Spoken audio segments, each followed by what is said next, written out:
नमस्कार बच्चों, मेरा नाम वसुधा सेन है। मैं होली हार्ट्स एजुकेशनल एकेडमी से हूँ और आज मैं फिर से अपने वीडियो के साथ आई हूँ। और इस वीडियो में हम आप पढ़ेंगे आपके पाठ्य पुस्तक व्याकरण से वर्ण विचार। जैसे कि इसके शीर्षक से ही समझ में आता है कि हम वर्णों के बारे में पढ़ेंगे। वर्ण किसे कहते हैं? सबसे पहले तो मैं आपको बताऊंगी कि वर्ण क्या है, वर्णों के मिलने से क्या होता है, क्या बनता है। तो वर्ण जो होते हैं, सबसे पहले हम देखेंगे कि किसी भी अक्षर को जब हम तोड़ते हैं, जैसे क है, क को जब हम तोड़ेंगे तो क्या बनेगा? आधा क मतलब क के नीचे हलंत धन अ। तो जब हम किसी भी अक्षर को तोड़ते हैं तो आधा उसका स्वर जो है अलग हो जाता है और जो बचता है वही वर्ण कहलाता है ना। आधा क जो है वो क्या है? वर्ण है। तो वर्ण की परिभाषा क्या होगी? भाषा की सबसे छोटी इकाई जिसके और टुकड़े नहीं किए जा सकते वर्ण कहलाते हैं। अब आगे पढ़ते हैं। वर्णमाला, आप बचपन से पढ़ते आ रहे हैं वर्णमाला क्या है ना। तो जब वर्णों को क्रमबद्ध श्रृंखला में लिखा जाता है तो वो वर्णमाला कहलाता है ना। वर्णमाला में कई प्रकार के अक्षर वर्ण हैं। जैसे मुख्यतः वर्ण के दो प्रकार होते हैं, पहला है स्वर और दूसरा व्यंजन। तो पहले हम पढ़ेंगे स्वर। स्वर किसे कहते हैं? तो ऐसे वर्ण जिनका उच्चारण करते समय किसी दूसरे वर्णों की सहायता नहीं ली जाती उसे स्वर वर्ण कहते हैं, स्वर कहते हैं, है ना। अब हमारे वर्णमाला में स्वरों की संख्या कितनी है? 11। तो देखते हैं कौन कौन से वर्ण जो हैं स्वर हैं। अ, आ, ई, उ, री, ए, ओ और औ। ये क्या कहलाते हैं? 11 स्वर कहलाते हैं। और अम और अह को अयोगवाह कहा जाता है। तो बच्चों देखते हैं कि स्वर, अब इसके आगे ये तो स्वर हुए। अब स्वर के प्रकार देखेंगे। स्वर के भी 3 प्रकार होते हैं। पहला है हर्ष स्वर और दूसरा दीर्घ स्वर, तीसरा प्लूत स्वर। हर्ष स्वर किसे कहते हैं? हर्ष स्वर मतलब ऐसे स्वर जिनका उच्चारण करते समय बहुत कम समय लगता है ना। जिनका उच्चारण करते समय कम समय लगता है, जैसे अ, ई, उ और री। अ, छोटा ई, छोटा उ और री, इन स्वरों के उच्चारण करते समय बहुत कम समय लगता है, इसलिए इसे हर्ष स्वर कहते हैं। अब आगे बढ़ते हैं। दीर्घ स्वर। दीर्घ स्वर किसे कहते हैं? ऐसे स्वर जिनका उच्चारण करते समय हर्ष स्वर की तुलना में 2 गुना समय लगता है ना, डबल समय लगता है। जैसे आ, बड़ा ई, बड़ा उ, ए, ओ, औ, ये सब दीर्घ स्वर कहलाते हैं। फिर है प्लूत स्वर। तो ऐसे स्वर जिनका उच्चारण करते समय हर्ष स्वर और दीर्घ स्वर से 3 गुना समय लगता है ना, 3 गुना समय लगता है, उसे कहते हैं प्लूत स्वर। जैसे ओम, तो उसके लिए एस से हम उसको डिनोट करते हैं, मतलब उसको हम एस से दर्शाते हैं। ये तो हो गए स्वरों के प्रकार। स्वर के 3 प्रकार होते हैं, मैंने अभी बताया। कौन कौन से? हर्ष स्वर, दीर्घ स्वर और प्लूत स्वर, है ना। अब आगे बढ़ते हैं। इसके बाद है अयोगवाह। अयोगवाह के अंतर्गत क्या आता है? अनुस्वार, अनुनासिक और विसर्ग। अनुस्वार मतलब जो हम ऊपर बिंदी लगाते हैं, है ना, वो बिंदी क्या कहलाता है? अनुस्वार कहलाता है। अब चंद्र बिंदु जो लगाते हैं वो क्या कहलाता है? अनुनासिक कहलाता है। और विसर्ग मतलब 2 बिंदी, है ना, जो आप संस्कृत में पढ़ते हैं ना, ह के लिए नमः, न म और ह के बाद में 2 बिंदी लगता है, वो विसर्ग कहलाता है। तो ये हो गए स्वर, है ना। अभी हमने पढ़ा स्वर। अब आगे पढ़ेंगे व्यंजन।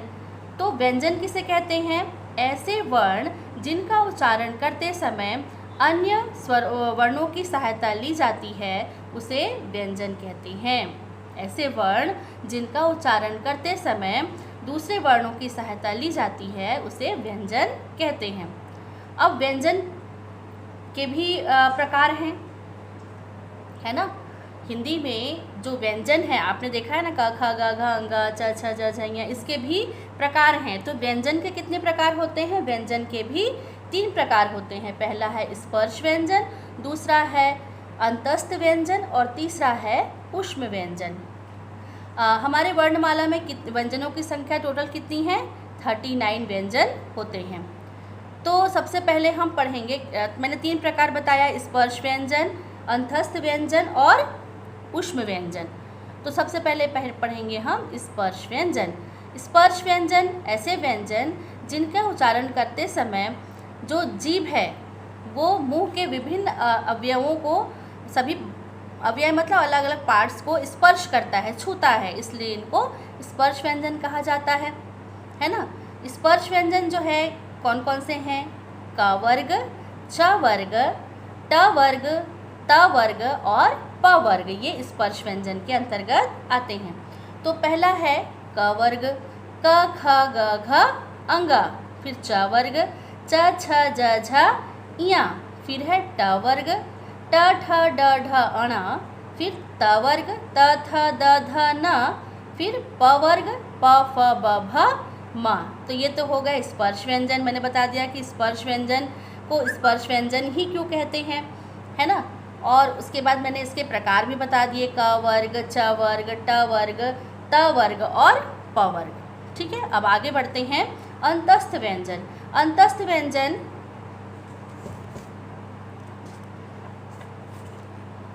इन व्यंजनों को का उच्चारण करते समय जिह्वा जो है, जीभ जो है, मुंह के विभिन्न पार्ट्स को पूरा नहीं छूती है, हल्का हल्का छूती है ना। तो इसलिए इसको अंतस्थ व्यंजन कहते हैं। ये 4 प्रकार के होते हैं, य र ल व, है ना, ये अंतस्थ व्यंजन हो गए। फिर है ऊष्म व्यंजन। जब ऐसे वर्ण जिनका उच्चारण करते समय हवा जो है तेज़ी से मुख से बाहर निकलती है और उससे ऊष्मा उत्पन्न होती है, मतलब गर्मी पैदा होती है, जिससे कारण इसको ऊष्म व्यंजन कहते हैं। ये भी 4 प्रकार के हैं, श, श, स और ह। शलगम के श, षटकोण के श, सपेरा के स और हाथी के ह। ये भी 4 वर्ण हुए। इसके बाद बच्चों आगे बढ़ते हैं। इसके बाद आगे है संयुक्ताक्षर। संयुक्ताक्षर किसे कहते हैं? 2 या 2 से अधिक अक्षरों से मिलकर के जो वर्ण अक्षर बनते हैं उसको संयुक्ताक्षर या संयुक्त व्यंजन भी कहते हैं। ये भी 4 प्रकार के हैं, श, त्र, य और श्र। क्ष, क्षत्रि के क्ष, वो किससे मिलके बना है? आधा क धन षटकोण के श, है ना, क्ष। फिर त्र जो है आधा त धन र, त्र, 2 अक्षरों से मिलके बना है, इसलिए इसको संयुक्ताक्षर कहते हैं।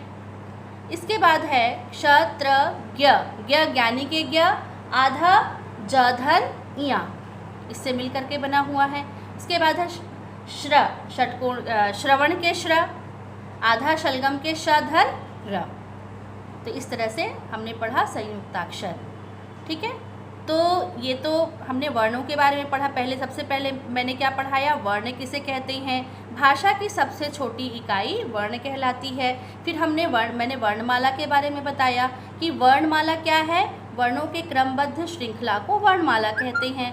फिर मैंने बताया कि वर्णमाला में वर्णों के कितने प्रकार होते हैं, 2 प्रकार होते हैं, स्वर और व्यंजन। फिर मैंने स्वरों के प्रकार बताए, स्वर के कितने प्रकार होते हैं, हर्ष स्वर, दीर्घ स्वर, प्लुत स्वर, और मैंने अयोगवाह के बारे में भी बताया। फिर हम आगे बढ़े व्यंजन की ओर, मैंने व्यंजन की परिभाषा बताई, व्यंजन किसे कहते हैं बताया। फिर व्यंजनों के प्रकार बताया, है ना, कितने प्रकार के होते हैं, 3 प्रकार के। कौन कौन से?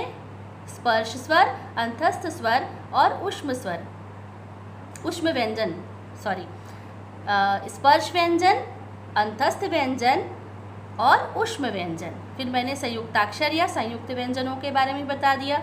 तो ये हुआ बच्चों वर्ण विचार। मुझे आशा है कि आपने बहुत अच्छे से समझा होगा और ये आप कॉपी में भी लिखेंगे। धन्यवाद।